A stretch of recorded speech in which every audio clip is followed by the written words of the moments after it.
Good morning, everybody. I hope you're all well this morning. It is Keep It Simple Saturday. So I wanted to talk to us about today about the full moon and solar eclipse. And for some of you, that may not mean anything, but for me, it means a lot. So I'm going to share about how we can be divinely connected if we choose to be. And I'm not saying you have to do this, but I want you to think about a time before we had cell phones and TV all day, every hour on all these different platforms and stations. We're getting into a fogey story. That's what we're doing. We're getting into a fogey story. Back when I was coming up, most of the time we went to bed by 10 o'clock because that's the time for the news. Kids didn't care about the news. We watched cartoons in the morning before school and then when we got home after school. And then so on weekends, we got to watch Wolfman Jack, with the rock and roll. And on Saturday mornings, we got to watch Soul Train and cartoons. And then that was about it for kids. We didn't have all the stimulation we have nowadays. And, there's a thing called the Farmer's Almanac, if you don't believe that these things that I tell you have anything to do with what goes on in our world. But these things do. I think we've lost touch with how these things do. This full moon is called the corn moon because they used to harvest corn underneath this moon. We need our food, y'all. This is a part of how we're grounded, is knowing that, being grounded and connected, that's where our food source comes from. I know my cousins would probably say, Stacy, it comes from the grocery store, but whatever. I think we've got acclimated to that, right? So the Farmer's Almanac, the seas, the, mariners, they used to be guided by the stars. Philosophers. So that's what I love to think about is that, I love that we have our electronic devices. Obviously, I'm on mine right now talking to you. But I also like to have some harmony.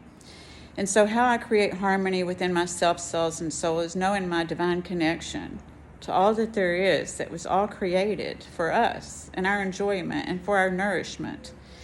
So, I've talked to you about how I have to pray before I go to vintage sales and stuff. I picked up this rug that I'm going to show you at a vintage sale probably about 15 years ago. I loved it. It had old smell on it and everything. And what I love about it now is you can see it's been worn out because I do use this in prayer with the full moon, the new moon, and I'll talk to you more about this. With the full moon, if you ask a policeman or you ask the hospitals or you ask teachers, there really is energy to this moon. It moves the seas.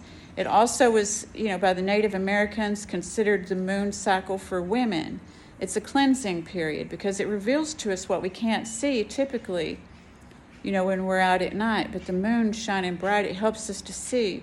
And the reason people are going nuts at this time and affecting the teachers, police officers, and hospitals is because all this energy is arising. So for me, what I like to do to keep myself in harmony, in the right wave and flow, and to not be corrupted by those, is to connect with my source, which is light.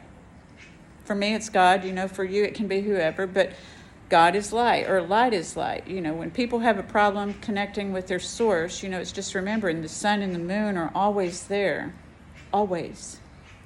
So in building that belief, faith, and trust, and getting your own relationship with your own source. I don't try to tell people who their source needs to be, but I'm going to share with you things that help me.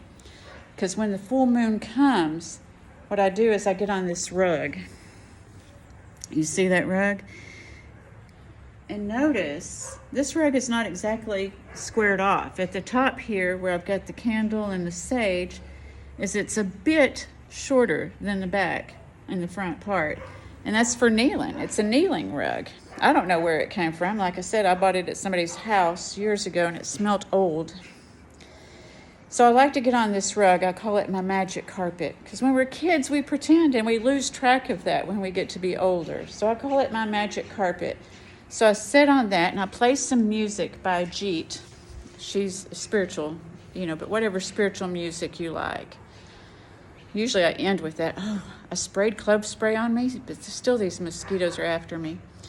So, and I have my sage here, and I have my candle. Again, Native Americans believe that the sage was cleansing and purifying too. It's natural from the earth, And so oftentimes when I'm doing this, I'll stand and I even sage under my feet. I was taught this by my fairy goddess mother. and shown that these obstacles, woo, be removed from my path. Do y'all see my feet? Well, anyway, I put it under my feet and all over my body and in my mind too, to cleanse my mind so that I can be divinely aligned. These things, so that I'm not just intellectually asking for things, I'm practicing, practicing how to do this and embodying it in my mind, body, and soul, rather than just sitting there and, because a lot of people tell me I don't know how to pray. It's just like embracing all these things. I have my candle. Like I said, I'll have my sage, and I'll sage and ask for my obstacles to be taken away. What are those obstacles? I wrote something. Let me read that to you before we close today. Okay? Okay. It says, we often fear what we don't understand. Those are our obstacles, right? Most of the time that's what paralyzes us, is that fear. And the full moon in ourselves and our greatness. I've read to y'all that Marianne Williamson poem about our deepest spirit. If you haven't read it, you should check that out. It's from her book, Return to Love. So the full moon reveals the dark and the shadows that we need to heal. Those thoughts of lack, longing, insecurities, jealousies, and fears. We release them back. They don't belong to us anymore. So what we have to do is face our fears. Where is it? Why do I feel lack? Why do I have this? Because a lot of us are in longing if we think about it, but most of us don't think about it. We buy now, and we can't embrace it when we're having it come from outside of ourselves. But we don't have to buy anything. We can go under the moon and the stars. I can tell you that, when I was 14, we didn't have the cell phones and devices, and like I say, not even anything on the TV for people, that I would be interested in. And so I would get out there in a lawn chair underneath the stars, and I longed for things then, and I still long for things now, but not in a longing kind of way. Do you know what I mean? It's in a desiring kind of way, not a longing kind of way. So I've explained to you that on the other side, we talked about learned behavior this week. Learned behavior may have been jealousy, but on the other side of learned behavior is admiration. Most of us learned jealousy, but didn't learn admiration.